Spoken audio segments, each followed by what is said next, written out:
we might have a lot of disagreements with the national government. One thing that we don't disagree on is SHA as a Council of Governors. I was showing the ladies and gentlemen on my table an approved claim for a hip replacement surgery in Wajir County Referral Hospital for 336,000. So the hip replacement was done by our orthopedic surgeon. It was successful, and SHA approved that claim, and many others on my phone, because the CEO keeps sending me whenever there's a big claim made, just to show that it's actually working. So I'm wondering, where would that guy have gotten that 336,000 from?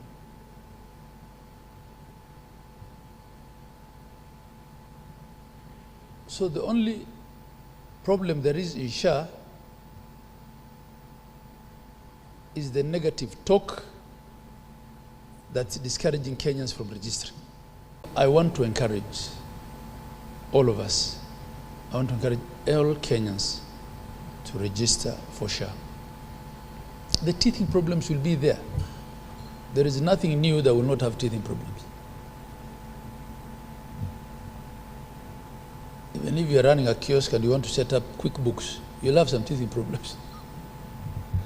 That's normal. But this thing is working.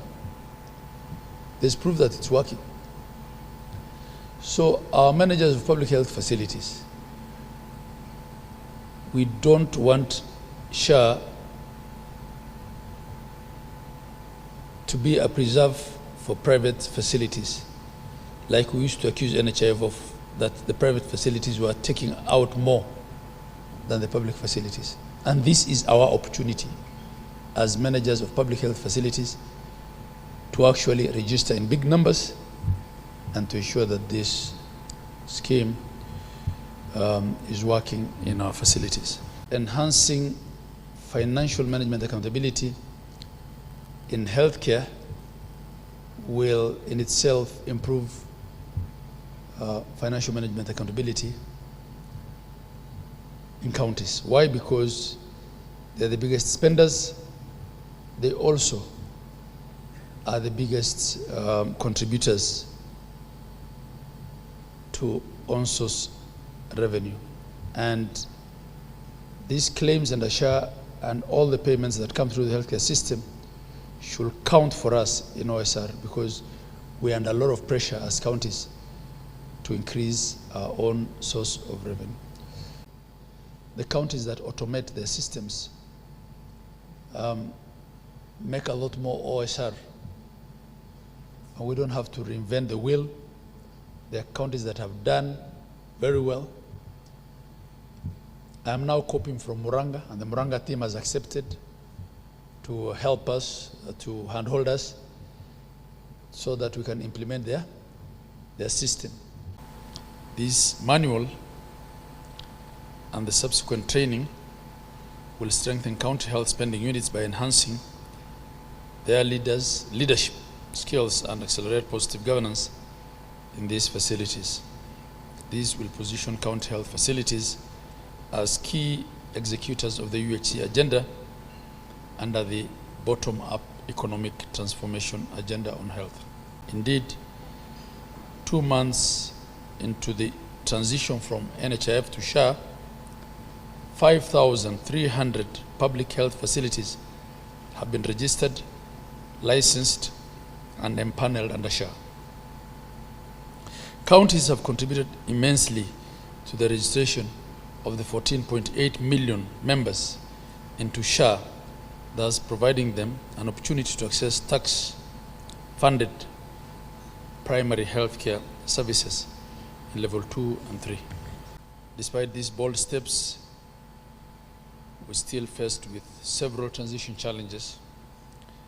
One, the provider payment mechanism for PHC services is hazy, leading to increased out-of-pocket payments. Two, the proxy means testing used to determine the premiums for the informal sector has not lived up to expectation. And three,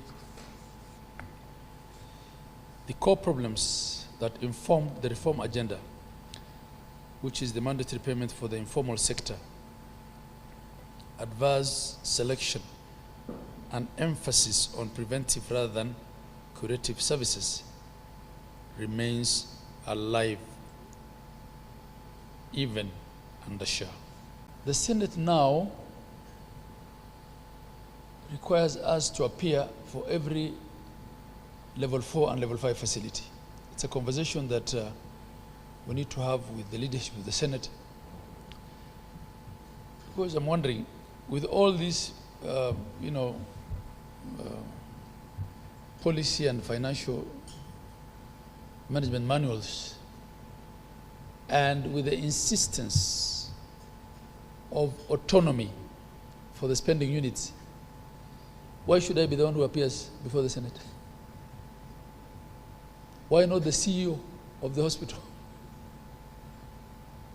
and the board?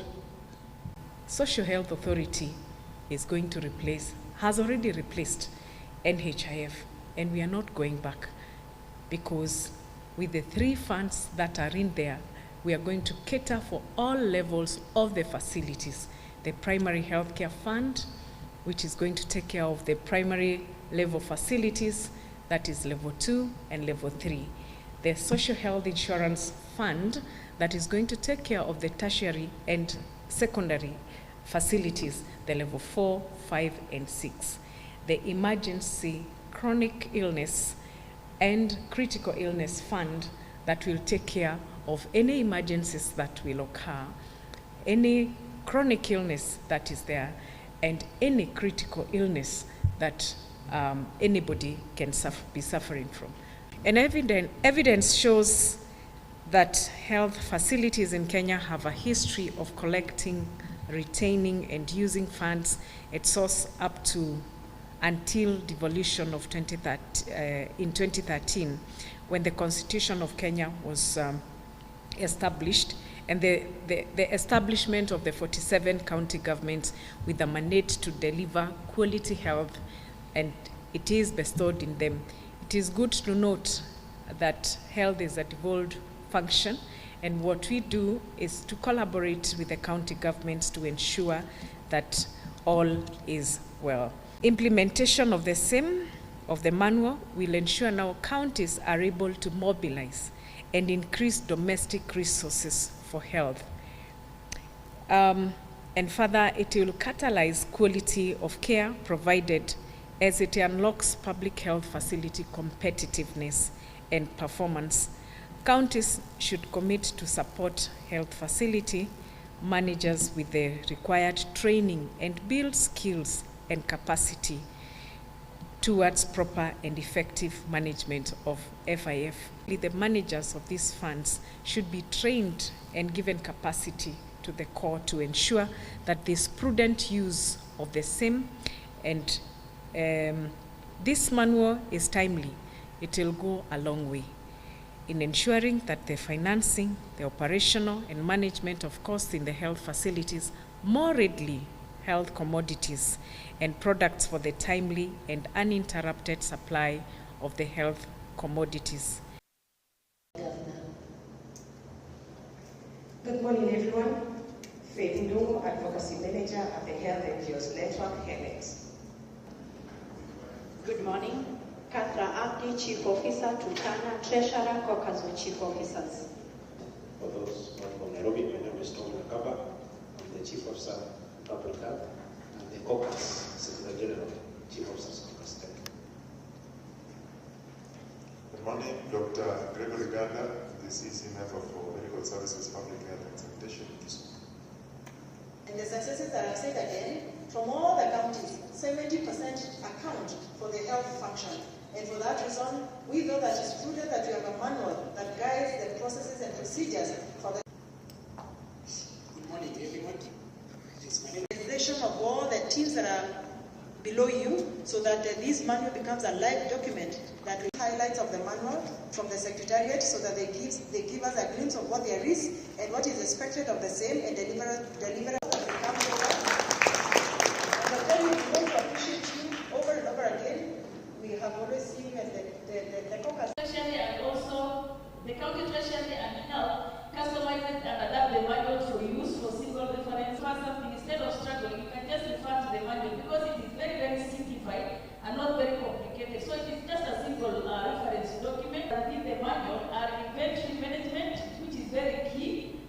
procedures, fixed asset management, procedure for periodic finance statements in the manual. Thank you so much. Then press the buzzer and then we will launch. So, ladies and gentlemen, in 5, 4, 3, 2, 1. Let's press the buzzer. Thank you.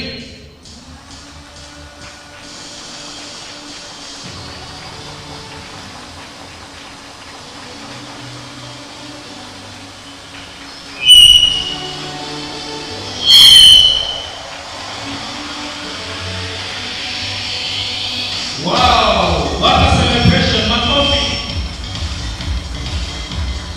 Makofi, Makofi.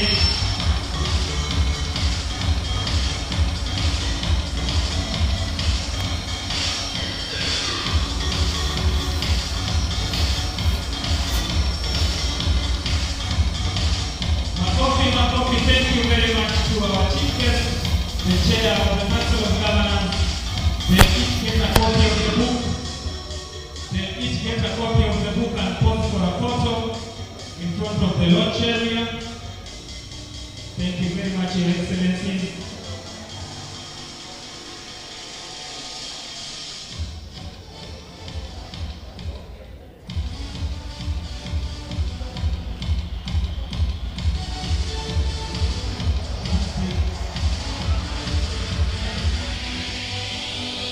Thank you very much.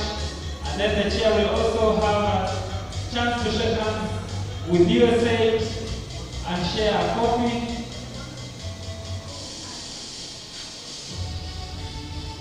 As well as we disseminate this to the counties, the chair will also give a copy to the Governor Maringo, His Excellency Benjamin Chimoy, a copy to the DG Nyandarua County.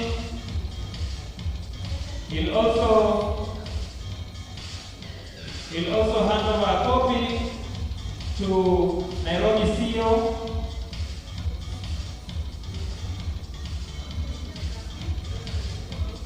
And the whip, kindly, and the whip. This goes to the counties for implementation. Thank you very much. It's an opportune moment for all the members. We'll also hand over a copy to Propel. A photo opportunity. We'll also hand over a copy.